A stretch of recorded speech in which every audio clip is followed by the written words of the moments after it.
형 let's go 저 건물을 찾으러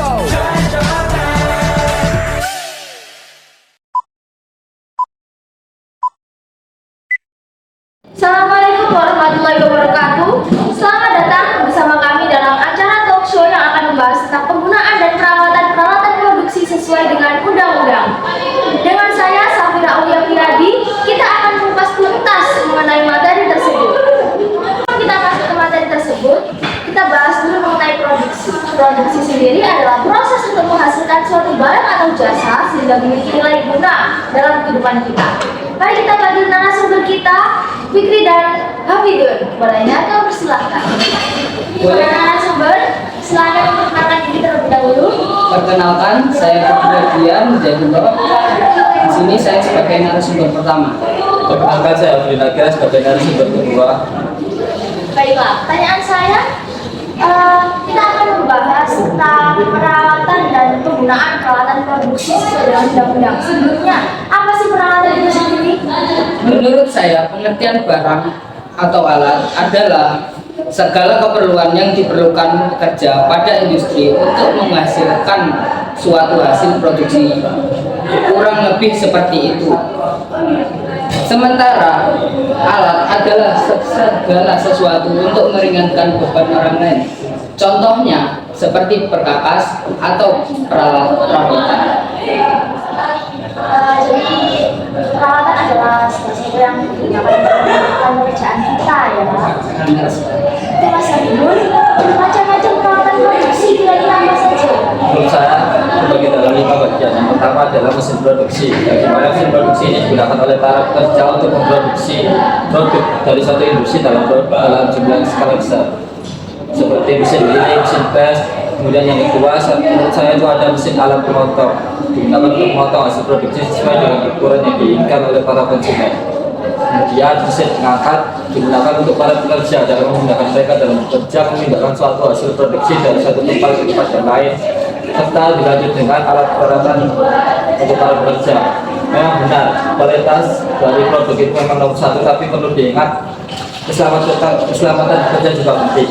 Yang terakhir ada mesin pengukur digunakan untuk mengukur hasil produksi agar sesuai dengan ukuran yang diinginkan oleh para konsumen. Menurut saya seperti itu. Lanjut ke acara berikutnya, mari kita saksikan jeda iklan berikut ini. Surabaya panas banget ya, enaknya minum apa ya? Panas-panas gini enaknya minum sino. Wah, hanya seger nih. Iya, ayo kita minum yuk.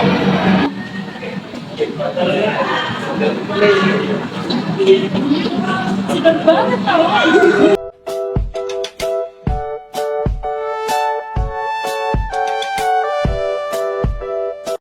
Tahu nggak sih, sinom ini mengandung antiseptik, antioksidan alami, mengatasi masuk angin, dan mengatasi rasa nyeri kain. Dapat membantu mengatasi sembelit, dapat menurunkan tekanan darah, dan jangan lupa beli sinom ini. Lalu untuk persyaratan penggunaan peralatan produksi, apakah ada syarat-syarat tertentu yang harus dipatuhi oleh industri dalam menggunakan peralatan-peralatan produksi? Menurut saya ada 5 penggunaan peralatan produksi. Peralatan produksi terbuat dari bahan yang kuat, tidak berkarat, mudah dibongkar pasang sehingga mudah dibersihkan.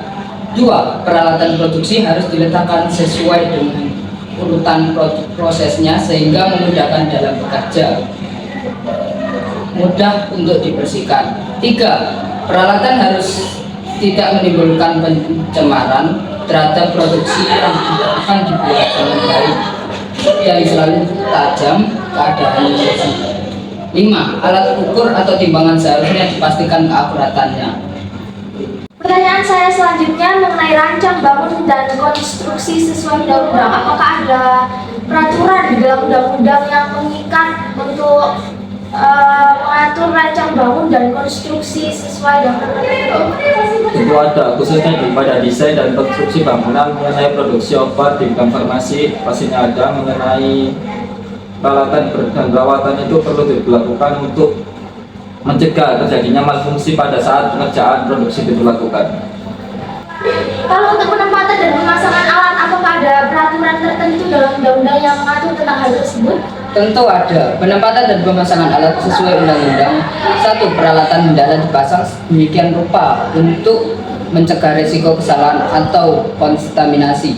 Dua, peralatan satu sama lain hendaklah ditempatkan pada jarak yang cukup untuk menghindarkan kesesakan atau memastikan terjadi kekeliruan pada kecampuran bahan produk. Semua serbuk mekaniknya terbuat dari hendaklah dilengkapi dengan pengaman air uap dan udara bertekanan dan vakum serta saluran air lain hendaklah dipasang demikian rupa agar mudah diakses pada tiap tahap proses. Pipa hendaklah diberi penundaan yang jelas untuk menunjukkan isi dan arah lainnya.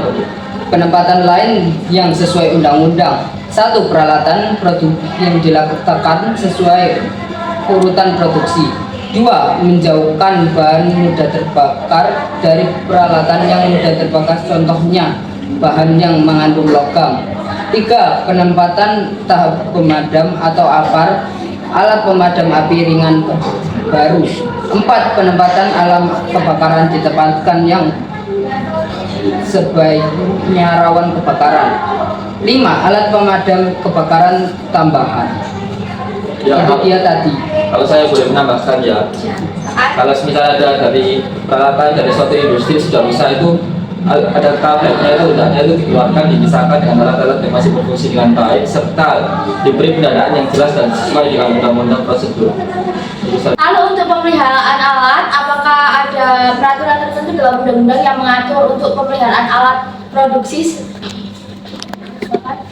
Ada dua pokok prinsip dalam pemeliharaan alat sesuai undang-undang. Yang pertama adalah perawatan rutin preventif yang direncanakan dalam mencangkup inspeksi terjadwal. Yang kedua ada pemeliharaan korektif yang diperlukan ketika terjadi kerusakan. Mengapa alat pada suatu industri perlu dipelihara adalah guna mencegah malfungsi, yang dimana malfungsi ini nantinya akan berdampak pada hasil produksi suatu industri. Selanjutnya yakni tentang pembersihan dan sanitasi peralatan. Setelah peralatan-peralatan produksi digunakan untuk melakukan proses produksi, tentunya peralatan-peralatan tersebut ada yang kotor, ada yang perlu disanitasi. Apakah ada cara-cara tertentu yang ada dalam undang-undang untuk mengatur hal-hal tersebut? Saya jawab untuk jawab. Tentu ada. Alangkah baiknya ketika peralatan pada suatu industri setelah digunakan lebih baik dibersihkan baik bagian luar maupun dalam. Adapun cara metode pembersihan yang paling dianjurkan adalah dengan cara vakum atau basah. Udara bertekan tinggi haruslah pada saat proses pembersihan terjadi haruslah meminimalisir proses kerusakan pada suatu alat yang telah digunakan tadi. Kemudian pada saat pembuangan limbah kita sebisa mungkin mencegah adanya infeksi atau kontaminasi dari mikroba dari suatu lingkungan, dan pada saat kita proses pembuangan limbah kita sudah pastikan semaksimal mungkin untuk aman pada lingkungan tersebut. Terima kasih. Pertanyaan terakhir, bagaimana cara mengatasi peralatan yang rusak? Cara mengatasi peralatan yang rusak adalah satu, verifikasi masalah yang ada, menghubungi operator. Peralatan harus menjadi tindakan pertama yang diambil karena mereka biasanya paling memahami peralatan tersebut dan dapat memberikan rincian utama.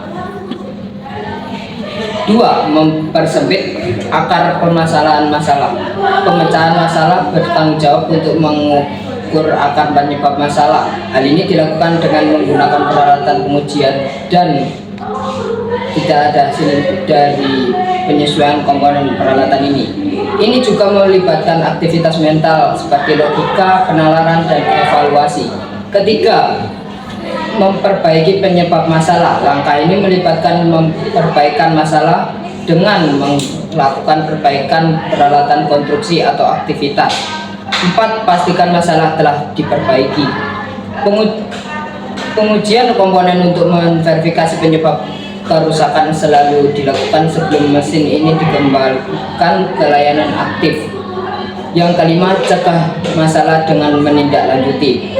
Langkah kelima dan terakhir dalam permasalahan masalah adalah tindak lanjut yang akan membatasi dan mencegah masalah di masa depan, membuat rekomendasi dan mengambil tindakan pencegahan akan mencegah peralatan tersebut rusak lagi.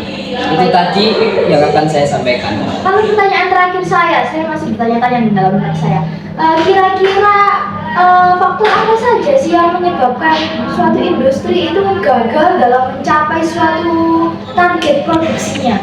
Ya, saya coba bantu jawab pertanyaan dari Mas Taufik lainnya. Silakan. Menurut saya ada dua faktor penting mengapa suatu industri gagal mencapai dalam hasil target produksinya. Yang pertama adalah kerusakan dari peralatan dan perawatannya. Yang kedua adanya kemalasan dalam sumber daya produksi para pekerja. Iya.